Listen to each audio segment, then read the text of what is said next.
ওম শান্তি। আজকের প্রাতঃমুরলি বাপদাদা বলছেন, মিষ্টি বাচ্চারা,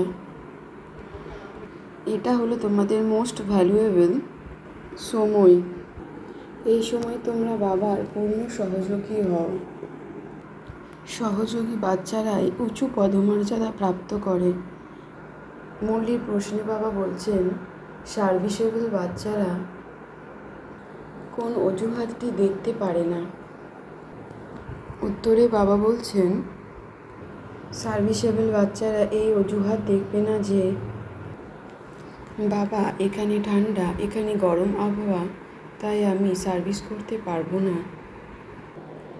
এই দুঃখধামে আমাদের সুখ দুঃখ, ঠান্ডা গরম সবই সহ্য করতে হবে। আজকের গীত হলো, ধৈর্য ধরো হে মানব। ওম শান্তি। আমরা ব্রাহ্মণ আত্মারাই জানি যে সুখ দুঃখ কখন প্রাপ্ত হয়। এখন এই সময় আমাদের কিছু সময়ের জন্য সুখ দুঃখ, স্তুতি নিন্দা সব কিছুই সহ্য করতে হবে। আমরা বাচ্চারা সুখধামে যাবার জন্য পুরুষার্থ করে চলেছি। এই হলো আমাদের আত্মাদের মোস্ট ভ্যালুয়েবল সময়। আমরা ব্রাহ্মণ বাচ্চারাই শিবপিতার সহযোগী হয়ে উঠেছি। বাবা এসেছেন, তাই আমরা তার শ্রীমত অনুযায়ী চলি।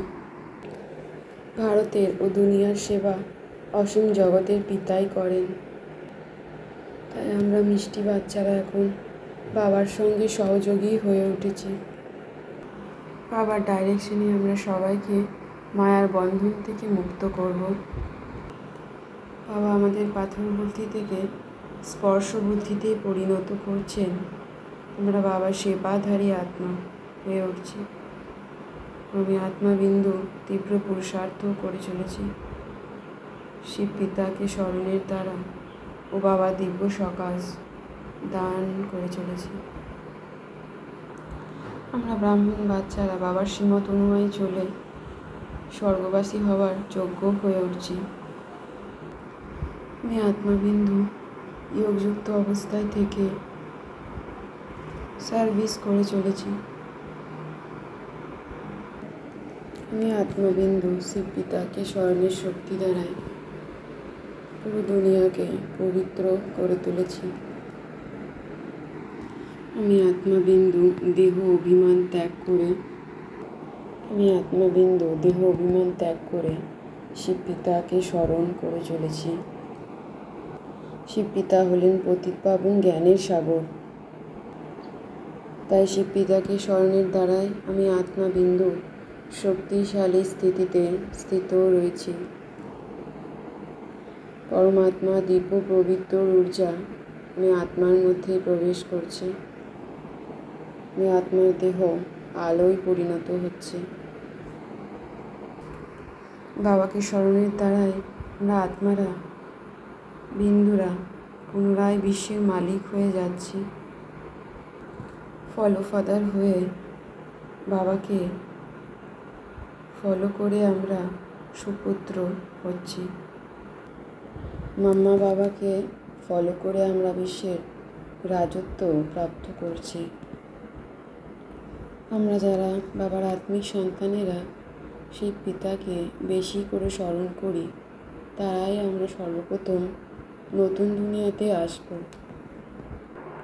আমি আত্মাবিন্দু সদর্শন চক্রধারী হয়ে অন্য আত্মাদেরও সদর্শন চক্রধারী বানাচ্ছি। আমাদের ব্রাহ্মণ আত্মাদের পেশাই হলো রুহানি অর্থাৎ আত্মিক নেশায় স্থিত থাকা। আমি আত্মাবিন্দু আমার আত্মিক উপার্জন সঙ্গেই নিয়ে যাব। তাই সর্বদাই আমি আত্মিক রুহানি নেশায় স্থিত থাকি। আমরা এখন বাচ্চারা শিব পিতার রত্ন ভাণ্ডার তৈরি হচ্ছি। আমি আত্মাবিন্দু আধ্যাত্মিক পড়াশোনা করি ও পড়াই। অবিনাশী জ্ঞানরত্ন দিয়ে নিজের মুঠো ভরছি। বিনাশী টাকা পয়সা রূপী চানা জমা করতে সময় নষ্ট করি না। আমি আত্মাবিন্দু সকল কর্মবন্ধন থেকে মুক্ত হয়ে সদর্শন চক্রধারী হয়ে উঠছি। নিজ সংকল্পগুলিকে চেক করে ব্যর্থের খাতাগুলিকে সমাপ্ত করে শ্রেষ্ঠ সেবাধারী আত্মায় পরিণত হচ্ছে। আমি বাবা শ্রেষ্ঠ সেবাধারী আত্মা আমার প্রত্যেক সংকল্প পাওয়ারফুল করছি। আমি সেবাধারী অর্থাৎ বিশ্বের স্টেজে অ্যাক্টিং করা আত্মা। সমগ্র বিশ্ব আমাদের কপি করছে, তাই আমরা আমাদের একটা সংকল্প ব্যর্থ করি না। আমি আত্মা সেবার বায়ুমণ্ডলের সাথে অসীম জগতে বৈরাগ্য বৃত্তির বায়ুমণ্ডল বানাচ্ছি। সদাই বাবার সাথে কম্বাইন্ড স্বরূপের স্থিতিতে স্থিত থেকে বিজয়ী স্বরূপ হয়ে উঠছি। কম্বাইন্ড যুগ হলো বিজয়ী থাকার যুগ। বাবার সাথে কখনোই আমি আত্মা বিচ্ছিন্ন হতে পারবো না, তাই বাপদাদা সদাই আমি আত্মার সাথেই থাকে। সদাই বাবার সাথেই থাকা অর্থাৎ সদাই সন্তুষ্ট থাকি। বাবা ও আমি আত্মা বিন্দু সদাই কম্বাইন্ডে আছি। সদাই আমি আত্মা বিন্দু বাবার সাথে কম্বাইন্ডে রয়েছি। তাই আমি আত্মা বিন্দুর কম্বাইন্ড শক্তি হলো অনেক বড়, অনেক বিশাল। তাই আমি আত্মা একটা কাজের পরিবর্তে 1000 কাজ করতে পারি, কেন কি 1000 বাহু বিশিষ্ট বাবা আমি আত্মার সাথে রয়েছে।